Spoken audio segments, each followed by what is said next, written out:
नमस्कार। जरा सोचिए, ठीक अभी इसी पल हमारे सिर के ऊपर हजारों मशीनें घूम रही हैं और हमारी पूरी जिंदगी चला रही हैं। जी हाँ, आज हम बात करेंगे उन्हीं मशीनों यानी सैटेलाइट्स की और चलेंगे एक रोमांचक सफर पर। तो चलिए, एक कॉस्मिक पॉप क्विज के लिए तैयार हो जाइए। तो हमारे ऊपर चक्कर लगा रही इस टेक्नोलॉजी के बारे में कितना जानते हैं हम सब? चलिए पता लगाते हैं। ये सिर्फ एक क्विज नहीं, बल्कि एक चैलेंज है। देखते हैं कि आसमान में चमकने वाले इन इंसानी सितारों के बारे में हमारी जानकारी कितनी पक्की है। तैयार हैं? तो चलिए शुरुआत करते हैं। समय में थोड़ा पीछे चलते हैं, उस दौर में जब हर रॉकेट का लॉन्च दुनिया की धड़कनें रोक देता था। ये थी सितारों तक पहुंचने की जबरदस्त दौड़। तो पहला सवाल, इंसानों का बनाया सबसे पहला सैटेलाइट कौन सा था? थोड़ा सोचिए। जी हाँ, ये था सोवियत संघ का स्पुतनिक 1। एक छोटी सी मेटल की गेंद जिसने पूरी दुनिया को हैरान कर दिया था। अच्छा, तो इसे किस देश ने लॉन्च किया था? जवाब है रूस, जो उस समय सोवियत संघ था। अब बारी अमेरिका की। उनका पहला सैटेलाइट कौन सा था? वो था एक्सप्लोरर 1, जिसने अमेरिका को स्पेस रेस में एंट्री दिलाई। अच्छा, अब उस सैटेलाइट की बात करते हैं जिसकी वजह से हम पहली बार दुनिया के दूसरे कोने से लाइव टीवी देख पाएं। तो सवाल है, दुनिया का पहला कम्युनिकेशन सैटेलाइट कौन सा था? ये था अमेरिका का टेलस्टार 1। इसी ने पहली बार अटलांटिक के पार टीवी सिग्नल भेजे थे। और हाँ, एक और बात, यही दुनिया का पहला कमर्शियल सैटेलाइट भी था। कमाल है ना? चलिए अब एक थोड़ा ट्रिकी सवाल। दुनिया का पहला जियोस्टेशनरी सैटेलाइट कौन सा था? जियोस्टेशनरी मतलब ऐसा सैटेलाइट जो जमीन से देखने पर आसमान में एक ही जगह रुका हुआ सा लगता है। इसका सही जवाब है अमेरिका का सिनकॉम 2। अब थोड़ा पूरब की ओर चलते हैं। चीन का पहला सैटेलाइट, वो था डोंगफांग होंग 1। पता है इसका मतलब क्या है? पूर्व लाल है। ठीक है, अगला सवाल। दुनिया का पहला रिमोट सेंसिंग सैटेलाइट कौन सा था? आसान भाषा में कहें तो आसमान में एक ऐसी आंख जो अंतरिक्ष से हमारी धरती की तस्वीरें ले सकती थी। ये था लैंडसैट 1। इसी ने हमें पहली बार अपने जंगलों और शहरों को ऊपर से देखने का मौका दिया। और ये शानदार लैंडसैट प्रोग्राम चलाता कौन है?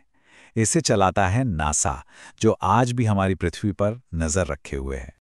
अब बात करते हैं भारत की, एक ऐसा देश जिसने कम संसाधनों में भी अंतरिक्ष में अपनी एक अलग पहचान बनाई है। तो चलिए इसरो के उन मील के पत्थरों को याद करते हैं जिन पर हम सबको गर्व है। तो बताइए, भारत के पहले सैटेलाइट का नाम क्या था? बिल्कुल सही, इसका नाम था आर्यभट्ट, हमारे महान गणितज्ञ के सम्मान में। अच्छा, इसे लॉन्च करने में हमारी मदद किस देश ने की थी? उस वक्त हमारी मदद की थी सोवियत संघ ने। और भारत का पहला रिमोट सेंसिंग सैटेलाइट कौन सा था? वो था IRS-1A, जिसने देश के रिसोर्स मैनेजमेंट में एक तरह से क्रांति ला दी। अगला सवाल, भारत का पहला एक्सपेरिमेंटल सैटेलाइट जिसे भारतीय रॉकेट से ही लॉन्च किया गया, वो था रोहिणी। भास्कर 1 का खास काम क्या था? इसका काम था मौसम और जमीन पर नजर रखना। और आज जो हम टीवी देखते हैं, उसके पीछे कौन सी सैटेलाइट सीरीज का हाथ है? वो है इनसैट सीरीज, भारत के कम्युनिकेशन की रीढ़ की हड्डी। भारत की अपनी स्पेस टेलीस्कोप जो ब्रह्मांड के रहस्य सुलझाती है, उसका नाम क्या है? वो है एस्ट्रोसैट। भारत का पहला नेविगेशन सैटेलाइट जिसने हमारे अपने जीपीएस की नींव रखी, वो कौन सा था? वो था IRNSS-1A। और हमारे अपने नेविगेशन सिस्टम जिसे हम नाविक कहते हैं, उसे कौन चलाता है? जाहिर है हमारा अपना इसरो। भारत का पहला चांद मिशन जिसने वहां पानी खोजकर दुनिया को हैरान कर दिया, कौन सा था? चंद्रयान 1। और हमारे मार्स ऑर्बिटर मिशन का पॉपुलर नाम क्या है? मंगलयान, जिसने पहले ही अटेम्प्ट में कामयाबी हासिल की। अच्छा, हमारी सेना के लिए पहला डेडिकेटेड कम्युनिकेशन सैटेलाइट कौन सा था? वो था GSAT-7। और भारत का सबसे भारी सैटेलाइट जो दूर दराज के गांव तक इंटरनेट पहुंचा रहा है, वो है GSAT-11। चलिए अब उन सैटेलाइट्स की बात करते हैं जो हमारी जिंदगी का एक इनविजिबल हिस्सा बन चुके हैं। जब हम गूगल मैप्स यूज करते हैं या मौसम का हाल देखते हैं तो असल में हम इन्हीं की मदद ले रहे होते हैं। मौसम की भविष्यवाणी करनी हो, साइक्लोन से बचाना हो या फिर किसी आपदा में मदद, इन सभी कामों के लिए भारत का एक ही भरोसेमंद साथी है। क्या कोई इसका नाम बता सकता है? ये है इनसैट 3D। सच में एक असली मल्टीटास्कर। फटाफट बताइए, हमारी जमीन पर नजर रखने और नक्शे बनाने के लिए कौन सी सैटेलाइट सीरीज यूज होती है? Cartosat series. हमारे विशाल समुद्रों की सेहत का ध्यान कौन रखता है? ओशनसैट सीरीज। और हमारे खेतों और फसलों की निगरानी कौन करता है? वो है रिसोर्ससैट। सर्च और रेस्क्यू ऑपरेशंस में मदद के लिए कौन सा सैटेलाइट काम आता है? INSAT 3DR। और वो कौन सी सैटेलाइट सीरीज है जो घने बादलों के पार भी देख सकती है? ये है रीसैट सीरीज, क्योंकि ये रडार इमेजिंग का इस्तेमाल करती है। अच्छा, इंटेलसैट क्या सेवाएं देता है? ये एक इंटरनेशनल ऑर्गेनाइजेशन है जो दुनिया भर में कम्युनिकेशन सर्विसेज देती है। चलिए एक रैपिड फायर राउंड हो जाए नेविगेशन सिस्टम्स पर। जीपीएस किस देश का है? अमेरिका।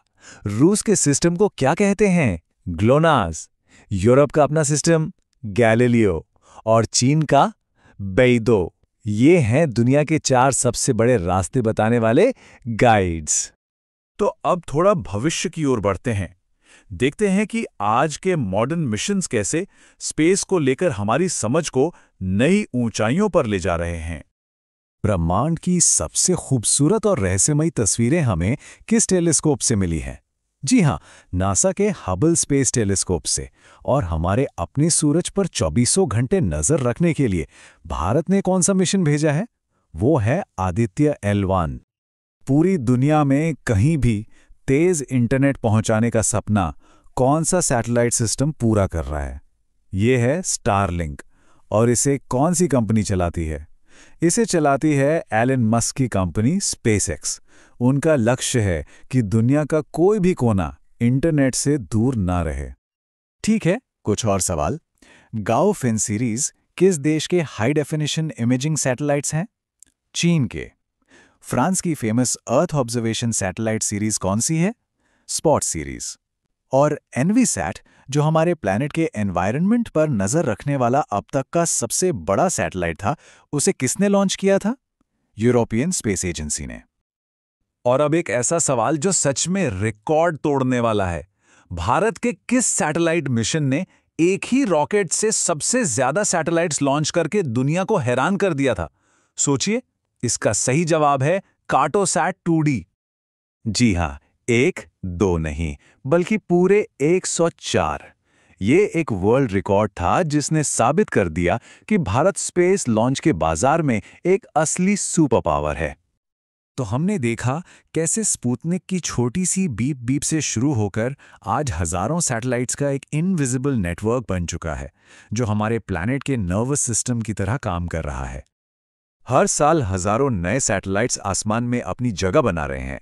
तो अब सवाल यह है कि अगली बड़ी छलांग क्या होगी? क्या हम दूसरे ग्रहों पर इंटरनेट ले जाएंगे या कुछ और भी बड़ा होने वाला है? इस पर जरूर सोचिएगा।